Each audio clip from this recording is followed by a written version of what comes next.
আয়োজন করবে এবং পরিবাসনের সমস্ত ভক্তবৃন্দ সমাগম হবে, দুটো হরিকথা কৃষ্ণ কথা গুণগান হবে এবং সাধুগুরু বৈষ্ণবের সেখানে জনপ্রিয় করবে।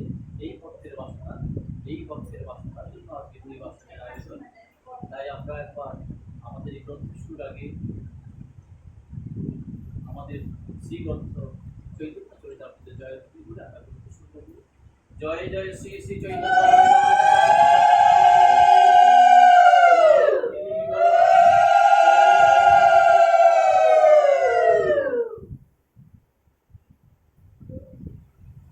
अखंड मंडलाकारं व्यक्तं जन चराचरं तत्पदविदर्शितं जन तस्मै श्रीगुरवे नमः। गुरु ब्रह्म गुरु विष्णु गुरुदेव महेश्वर गुरुरेव परम ब्रह्म तस्मै श्रीगुरवे नमः। अज्ञानतिमिरान्धस्य ज्ञानाञ्जनशलाकया चक्षुरुन्मीलितं येन तस्मै श्रीगुरवे नमः। श्रीचैतन्यमनोभीष्टं स्थापितं येन भूतले स्वयं रूपं कदामहं ददाति शतदां वन्देऽहं श्रीगुरु श्रीयूथपदकमलं श्रीगुरून् वैष्णवंश्च श्रीरूपं शतजातं सपवनरघुनाथान्वितं तं शैवं साद्वैतं सद्भूतं परिजनसहितं कृष्णचैतन्यदेवं श्री राधा कृष्ण पदान नमो यं विष्णुपादाय कृष्णपृष्ठाय भूतले श्रीमते भक्तिवेदान्त स्वामिनिति नमस्ते सरस्वती देवी गौरवाणी प्रचारिणे निर्विशेष शून्यवादी पाश्चात्यदेशतारिणे वंशाकल्पतरुभ्यश्च कृपासिन्धुभ्येव च पतितानां पावनभ्यो नमो महावदन्नाय कृष्णप्रेमप्रदाय कृष्णाय कृष्णचैतन्यनाम्ने गौरतीष्ठे नमः। हे कृष्ण करुणा सिन्धु दीनबन्धु जगत्पते गोपेश गोपिकान्त राधा तप्त कंचन गौरंगी राधे वृंदावनेश्वरी वृषभानुसुते देवी प्रणमामि। नीलाचल निवासाय नित्याय परमात्मने बलभद्र सुभद्राभ्यां जगन्नाथाय जय जय श्री कृष्ण चैतन्य प्रभु नित्यानंद श्री अद्वैत गदाधर शिवाचार्य हरे कृष्ण कृष्ण कृष्ण हरे हरे हरे राम राम राम हरे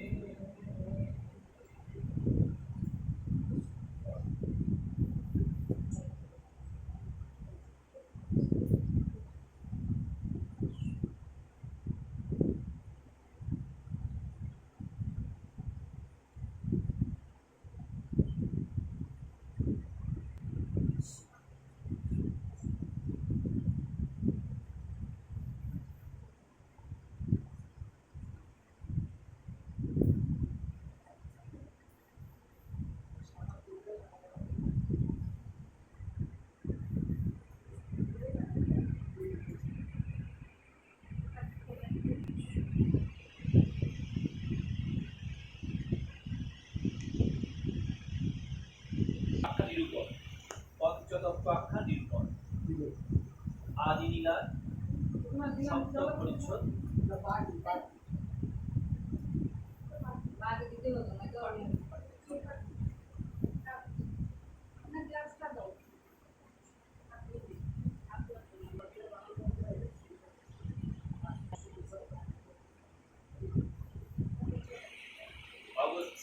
অবস্থক গৌরীরত্তম ইনার্থিক সাধকম শ্রী চৈতন্য লিখতে সতে মুক্তি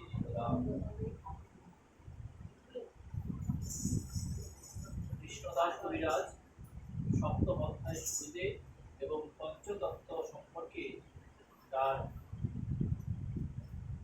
জ্ঞাত কথা জ্ঞানের কথা পঞ্চতত্ত্ব সম্পর্কে তিনি ব্যক্ত করার পূর্বে তিনি শ্লোক দিয়ে দ্বারা এই গ্রন্থের সপ্তম অধ্যায় শুরু করেছেন। এই সপ্তম অধ্যায়ের প্রথম দুটি শ্লোকের অর্থ মর্মর্থ হল ভগবতীর একমাত্র গতি এবং দীন জনেও পরম পুরুষ সাধনকারী ভক্তিদানকারী সেই চৈতন্য প্রভুকে নমস্কার করিয়া তাহার প্রধানতা সম্পর্কে লিখিত অর্থাৎ যে কৃষ্ণদাস কবিরাজ গোস্বামী তিনি চৈতন্য মহাপ্রভু দুরবৃত্ত করার পূর্বে তিনি প্রথমেই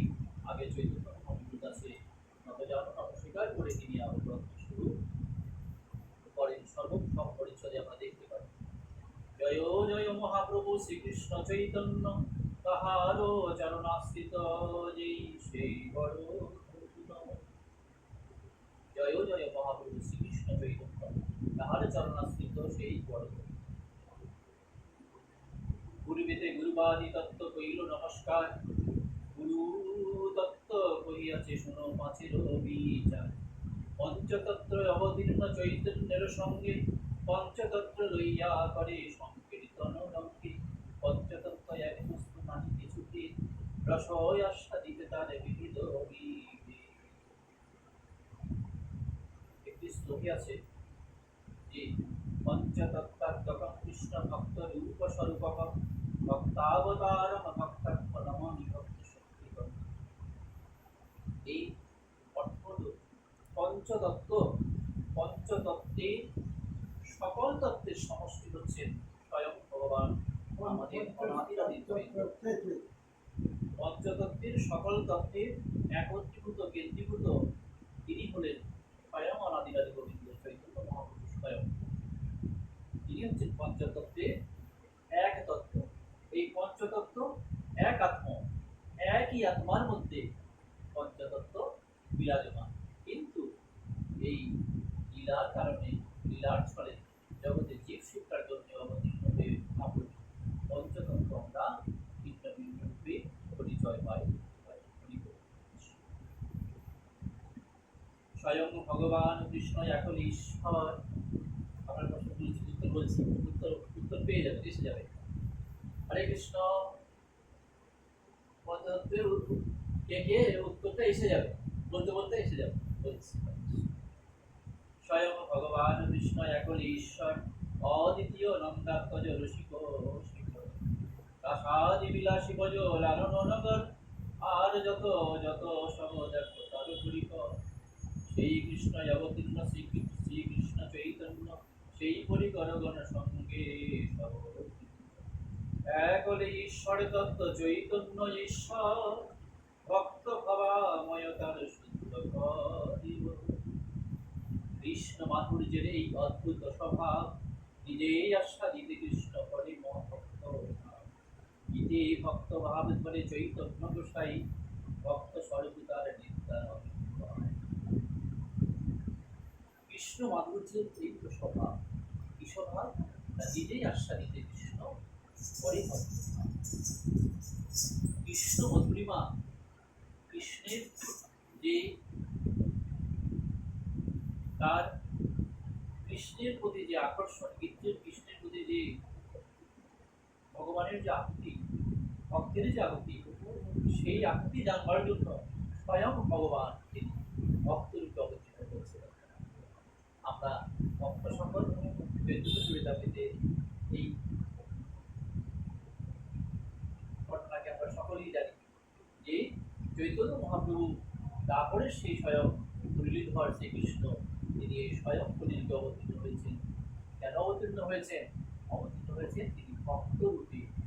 ভক্তরূপে অবতীর্ণ হয়ে তিনি জগৎকে শিক্ষার জন্য, ভগবানের জন্য অমৃত হয়ে কাঁদছেন। কোথায় কাঁদছেন? জীবের দ্বারে দ্বারে কাঁদছেন, পথে পথে কাঁদছেন এবং সর্বত্র প্রান্ত কাঁদছেন। তার জন্যে ভগবানের জন্য। অথচ তিনি স্বয়ং ভগবান। হরি হয়ে বলেন হরি। একটা কথা আছে শাস্ত্র কথায়, তিনি আপনি শ্রীহরি, কিন্তু তিনি বলেন হরি। যখন মহাপ্রভুকে কেউ জিজ্ঞেস করে যে প্রভু আমরা আমরা কাকে ভজনা করবো, কাকে ডাকবো? আপনি হলেন আমাদের স্বয়ং, আপনি আমাদের প্রভু, আপনি আমাদের ঈশ্বর, স্বয়ং আপনি নায়ন, আপনি যেই এই কথা কোনো ভক্ত তার কাছে প্রকাশ করে, তখন প্রভু সঙ্গে সঙ্গে কি বলে? না না না না, কৃষ্ণ কহ, আমাকে তোমরা তিনি ধরা দেন। তিনি কোনো ভক্তের কাছে নিজেকে ধরা দিতে চান না, পরিচয় দিতে চান না। তিনি কি বলেন? কৃষ্ণ কহ, সর্বদা কৃষ্ণ বলো, সর্বদা কৃষ্ণ পদে স্মরণ রাখো। কৃষ্ণ তিনি নিজেও